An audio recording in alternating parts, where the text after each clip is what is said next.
नमस्कार दोस्तों। आज हम अधिगम की इस क्लास के अंतर्गत अधिगम की परिभाषाओं के बारे में चर्चा करेंगे कि जो परिभाषाएं आज मैं आपको बताऊंगा वो ट्रिक के माध्यम से बताने का प्रयास करूंगा, जो परिभाषाएं आपको याद हो सके। तो सर्वप्रथम जो परिभाषा दी वो करो एंड करो ने कहा कि आदत, अभिवृत्ति और ज्ञान का अर्जन करना ही अधिगम कहलाता है। उसके बाद गिलफोर्ड ने कहा कि व्यवहार के कारण व्यवहार में आया कोई भी परिवर्तन अधिगम कहलाता है। व्यवहार के कारण व्यवहार में आया कोई भी परिवर्तन क्या कहलाता है? अधिगम कहलाता है। उसके बाद दोस्तों परिभाषक B.F. स्किनर महोदय की, तो B.F. स्किनर महोदय ने कहा दोस्तों कि अधिगम जो है वो व्यवहार में उत्तरोत्तर अनुकूलन की प्रक्रिया है।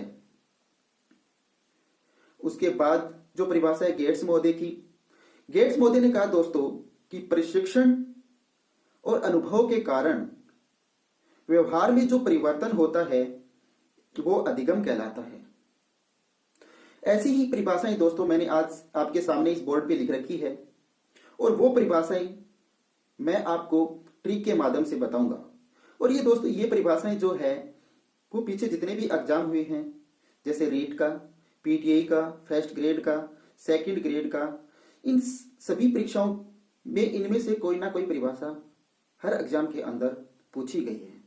और आप पीछे के एग्जाम के जो पेपर हैं वो उठा के देख लेना, इन परिभाषाओं में से एक या दो क्वेश्चन उठाए गए हैं। चलिए दोस्तों मैं आपको इन परिभाषाओं को बताने का प्रयास करूंगा। चलो चलते हैं। तो दोस्तों सर्वप्रथम जो परिभाषा दी वो करो एंड करो ने क्या कहा कि आदत, अभिवृत्ति और ज्ञान का अर्जन करना क्या कहलाता है? अधिगम कहलाता है। तो इस परिभाषाओं के आप याद कैसे रखोगे? सबसे महत्वपूर्ण बात तो यही है कि आप इस परिभाषा को याद कैसे रखोगे, वरना परिभाषा तो आपकी बुक में लिखी हुई मिलेगी आपको, हर बुक के अंदर यह परिभाषा दे रखी है। लेकिन सबसे इंपॉर्टेंट बात है कि आप इस परिभाषा को याद कैसे रखोगे। तो वही ट्रिक मैं आपको बताऊंगा कि आप इस परिभाषा को याद कैसे रखोगे। चलिए दोस्तों मैं आपको बताता हूं कि आप इसे याद कैसे रखोगे। देखो परिभाषा के अंदर आज, इस आज शब्द से देखो ए से आदत, ए से अभिवृत्ति, जे से ज्ञान या जान। याद हुआ? ए से आदत, ए से अभिवृत्ति, जे से जान या ज्ञान, और इसी में जो अर्जन करता है वही क्या कहलाती है? अधिगम कहलाता है। याद हुई? अगली देखते हैं। अगली है गिलफोर्ड की। अगली परिभाषा दी है गिलफोर्ड महोदय ने। उन्होंने कहा कि व्यवहार के कारण व्यवहार में आया कोई भी परिवर्तन, व्यवहार के कारण व्यवहार में आया कोई भी परिवर्तन क्या कहलाता है? अधिगम कहलाता है। तो अब इसको याद कैसे करोगे? याद देखिए दोस्तों, ये एक व्यक्ति है और ये दूसरा व्यक्ति है। अगर ये व्यक्ति इसको जाकर कहेगा गुड मॉर्निंग, तो वापस रिप्लाई क्या करेगा? ये गुड मॉर्निंग नहीं कहेगा। अगर ये व्यक्ति इसके जाके क्या लगा देता है? थप्पड़ लगा देता है, तो ये व्यक्ति क्या करेगा? फिर ये भी वापस वैसे का वैसा ही थप्पड़ देगा। तो इसी व्यक्ति के व्यवहार से ये दूसरा व्यक्ति इसके प्रति क्या करेगा? व्यवहार। और इसी व्यवहार के कारण व्यवहार में आया परिवर्तन ही अधिगम कहलाता है कि इस व्यक्ति ने जैसा इस व्यक्ति के साथ व्यवहार किया, वापस वैसा ही व्यवहार इस व्यक्ति ने इसके साथ किया। तो व्यवहार के कारण व्यवहार में आया परिवर्तन ही अधिगम कहलाता है, ये गिलफोर्ड महोदय ने कहा। आगे देखते हैं। B.F. स्किनर महोदय ने क्या कहा कि अधिगम व्यवहार में उत्तरोत्तर अनुकूलन की प्रक्रिया है। अधिगम क्या है? व्यवहार के अंदर उत्तरोत्तर अनुकूलन की प्रक्रिया है। उत्तरोत्तर अनुकूलन की प्रक्रिया है। अधिगम क्या है? व्यवहार में उत्तरोत्तर अनुकूलन की प्रक्रिया है। तो दोस्तों अब देखो स्किनर में नर, तो उत्तरोत्तर प्रक्रिया कौन कर सकता है? नर ही कर सकता है।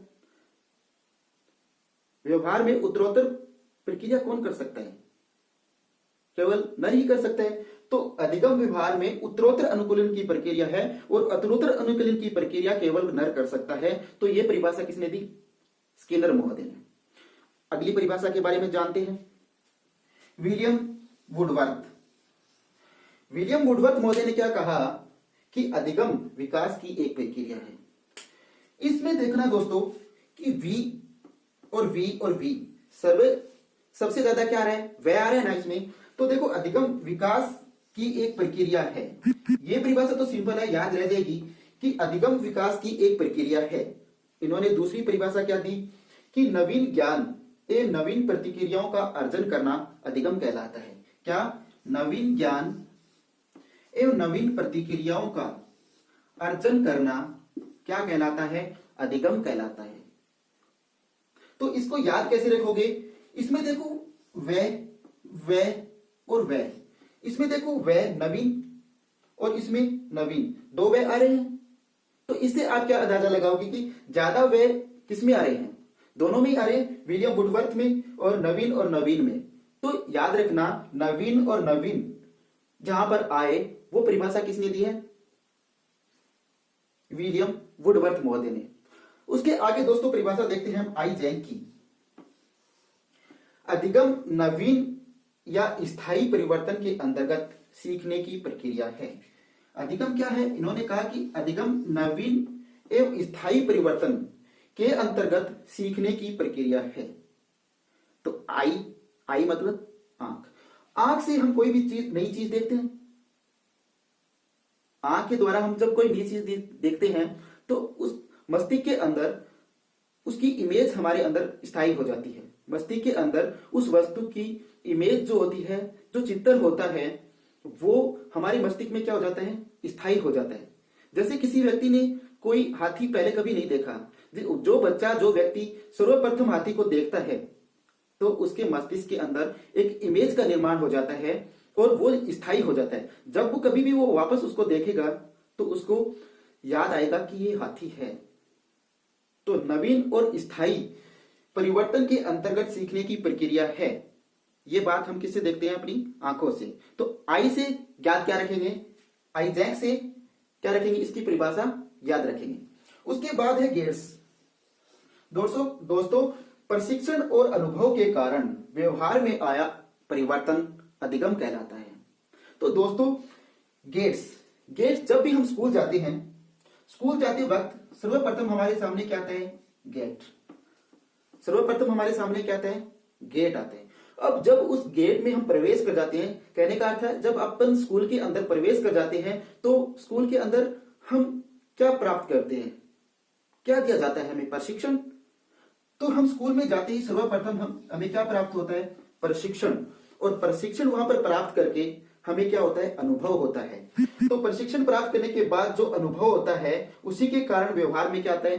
परिवर्तन आता है और उसे अधिगम कहते हैं।